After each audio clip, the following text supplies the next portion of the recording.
श्री राम दोस्तों, आप सभी लोगों को। तो आगे का जो चौपाई है उसको हम पढ़ेंगे, उसके बाद हम आप लोगों को बताएंगे। और जहाँ तक अभी हुआ था, मतलब पार्वती जी को ऋषि मुनि बहुत समझा रहे थे कि आप लोग शंकर जी से विवाह मत करिए, पर आप तपस्या करने आई है पहाड़ों पे तो चलिए घर। लेकिन नहीं गई थी और मतलब ऋषि मुनि उनके पिता से बोले थे हिमांचल से कि आप अपनी बेटी को बुलाइए।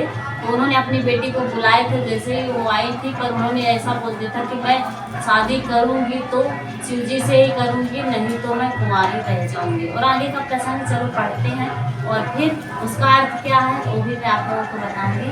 तो चलिए पढ़ते हैं। जे सजीव जग अचर चर नारी पुरुष अस नाम, ते निजे निजे मर जाद तजी भई सकल बस काम। जगत में स्त्री पुरुष संज्ञा वाले जितने चर अचर प्राणी थे वे सब अपनी अपनी मर्यादा छोड़कर काम के वश में हो गए। सबके हृदय मदन अभिलाषा, लता निहारिणी वही तरु शाखा। नदी उमंग अबुद्धि कहु धाई, संगत करहि तालाब तलाई। सबके हृदय में काम की इच्छा हो गई। तालाबों बेलों को देखकर वृक्षों की डालियां झुकने लगी। नदियां उमड़ उमड़ कर समुद्र की ओर दौड़ी और ताल तलैया भी आपस में संगम करने लगी। जय असी दशा जड़न्य के परनी, को कही सकई सचेतन करनी। पाशु पक्षी नभे जल थल चारी, भय काम वश सम्य विचारी। यह जड़ वृक्ष नदी की दशा कही गई। जब चेतन जीवों की रचना करने लगी तब आकाश जल और पृथ्वी पर विचारने वाले पशु पक्षी समय भुलाकर काम के वश में हो गए। मदन अंधे व्याकुल सब लोका, निज दिन नहीं अवलोक कहीं को का। देव धनुज नर किन्नर व्याला, प्रेत पिशाच भूत बिताला। सब लोग कामाग होकर व्याकुल हो गए। चकवा चकवी रात दिन नहीं देखते।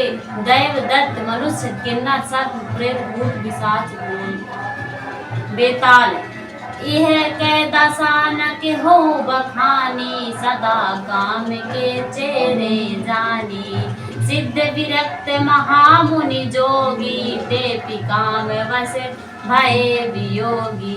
ये तो सदा की काम के गुलाम है, यह समझकर मैंने इनकी दशा का वर्णन नहीं किया। सिद्ध विरक्त यानी महान मुनि और महान योगी भी काम के वश में होकर योग रहित या स्त्री के विरह हो गए। सियावर रामचंद्र की जय। तो यहाँ पर बहुत ही अच्छे अच्छे प्रसंग है, यानी उनकी इच्छा जो हृदय में काम की इच्छा थी वो देखकर वृक्षों की डालियां भी झुकने लगी थी। नदी उमड़ गई थी और नदी उमड़ गई थी और दौड़ी, यानी ताल तलैया भी आपस में संगम यानी मिलन जुलन करने लगे थे। बहुत अच्छे अच्छे प्रसंग है, तो सभी लोगों को अवश्य पढ़ना चाहिए। और यहाँ पे छंद भी दिया हुआ है। भय काम वश जोगी से तापस, पवर ऋण की को कहे। देखहि चराचर नरि में जे, ब्रह्मचर चेतन रहे। अवला बिलो कहीं पुरुष में, जग पुरुष सब अवला मने। तुच्छ दंड भरी ब्राह्मण भीतर, क्राम कृत कौतुक आयम। जब योगेश्वर और तपस्वी भी काम के वश में हो गए, पर पमार मनुष्यों कौन कहते हैं जो समस्त सच्चा चराचर जगत को ब्रह्म में देखते हैं और स्त्री में देखने लगे। स्त्रियां सारे संसार को पुरुष में देखने लगे और पुरुष उसे स्त्री देखने लगे, तो घड़ी तक सारे ब्रह्मांड के अंदर कामदेव का रचा हुआ कौतक रहा।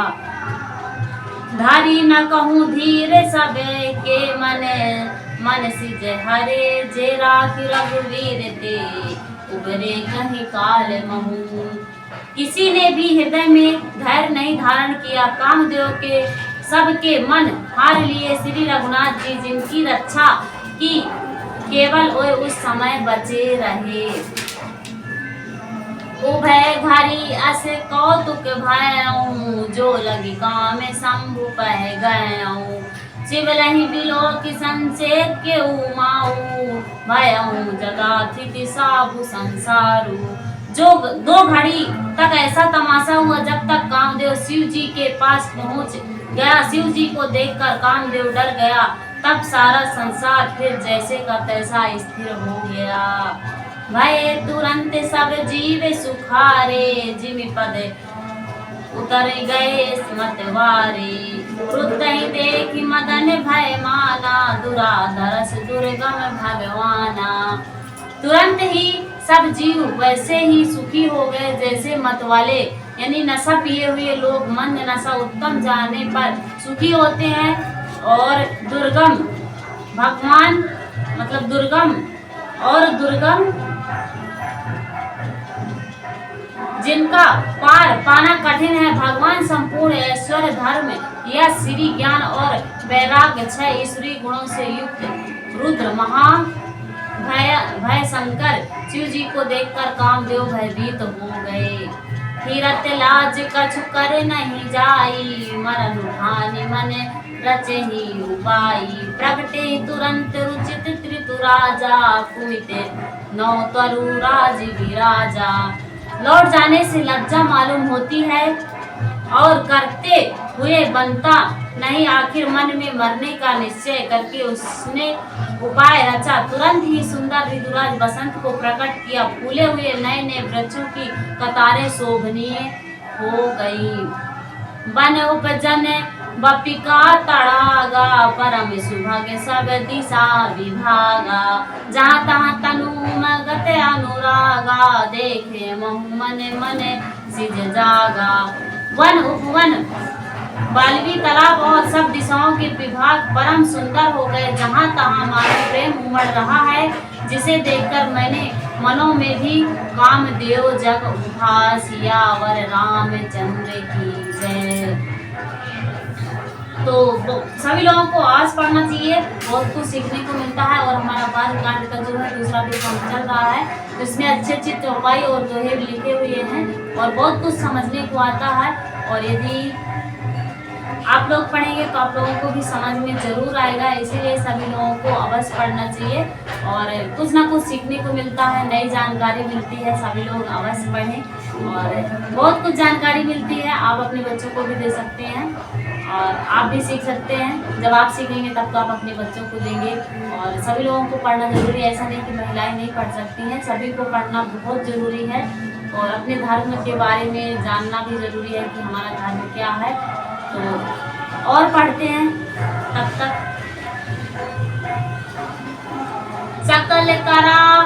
सकल कला कली कोटि विधि, हारे हुसैन समेत।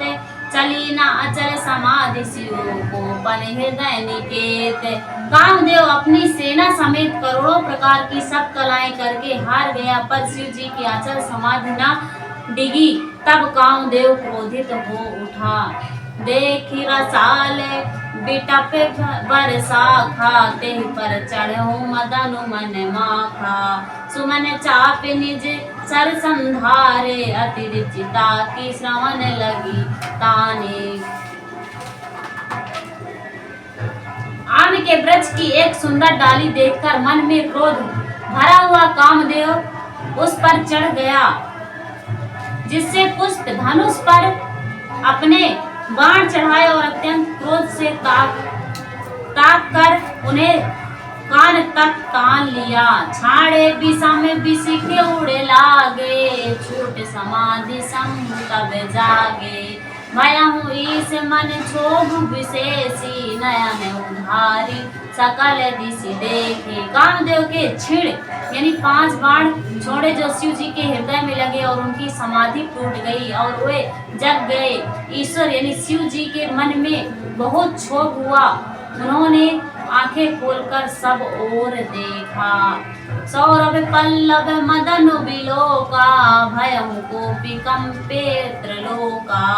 तब शिव तीसर नयन उघारा, चितवन काम उभग जरि जारा। जब आम के पत्तों में छिपे हुए कामदेव को देखा तो उन्हें बड़ा क्रोध हुआ, जिससे तीनों लोग यानी कांप उठे। तब शिव जी ने तीसरी नेत्र खोला यानी कि तीसरी आंख खोला। उनके देखते ही कामदेव जलकर भस्म हो गए। बहुत ही अच्छा प्रसंग है कि भाई मतलब शिव जी समाधि में थे तो और एक पत्ता गिरा था, आम के पत्ते यानी छिपे हुए कामदेव को देखा और वो क्रोधित हो गए थे। कामदेव जी ने मतलब उनकी जो समाधि थी उसमें भंग कर दिए थे। तो शिव जी ने क्या किया था कि अपनी तीनों नेत्र, शिव जी की जो तीसरी आंख होती है उसको भी खोल लिए थे। तो उनके देखते ही जब शिव जी ने तीसरी आंख खोले थे तो उनको देखते ही मतलब कामदेव जलकर भस्म हो गए थे। हाहाकार भयहु जगे भारी, डर पे सुर भय असुर सुखारी। समझु काम सुख सोच ही भोगी, भय अकंटक साधक जोगी। जगत में बड़ा हाहाकार मच गया, देवता डर गए, दैत्य सुखी हुए। लोभी लोग काम सुख को याद करके चिंता करने लगे और साधक लोग निष्कंटक हो गए। सियावर रामचंद्र की जय।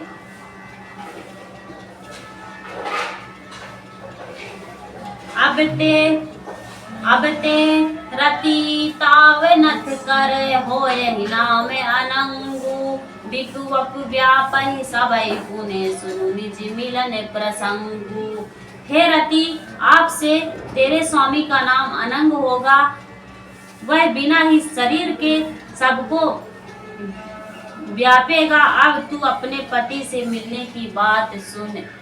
जब जदु वंश कृष्ण अवतारा, हो यही हरण महामहि भारा। कृष्ण तनय हो यही पति तोरा, वचन अनथ्या होई न मोरा। जब पृथ्वी के बड़े भारी भार को उतारने के लिए यदुवंश में यानी श्री कृष्ण का अवतार होगा, तब मेरा पति उनके पुत्र यानी प्रद्युम्न के रूप में उत्पन्न होगा। मेरा यह वचन अन्यथा नहीं होगा। रति गावहि सुनी शंकर बानी, कथा पर अब कहूँ बखानी।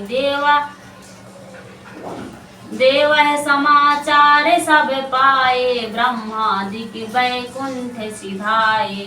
शिव जी के वचन सुनकर रति चली गई। अब दूसरी कथा बखान कर यानी विस्तार से कहता हूँ। ब्रह्मादिक देवताओं ने सब समाचार सुने तो वे वैकुंठ को चले। सब सुर विष्णु विरंची समेता, गए जहाँ शिव कृपा निकेता। पृथक पृथक चिन्ह कीन प्रशंसा, भय प्रसन्न चंद्र और कंसा। फिर वहां से विष्णु और ब्रह्मा सहित सब देवता वहां गए जहाँ कृपा के धाम शिव जी थे। उन सबके शिव जी की अलग अलग स्तुति की। तब शशि भूषण शिव जी प्रसन्न हो गए। सियावर रामचंद्र की जय।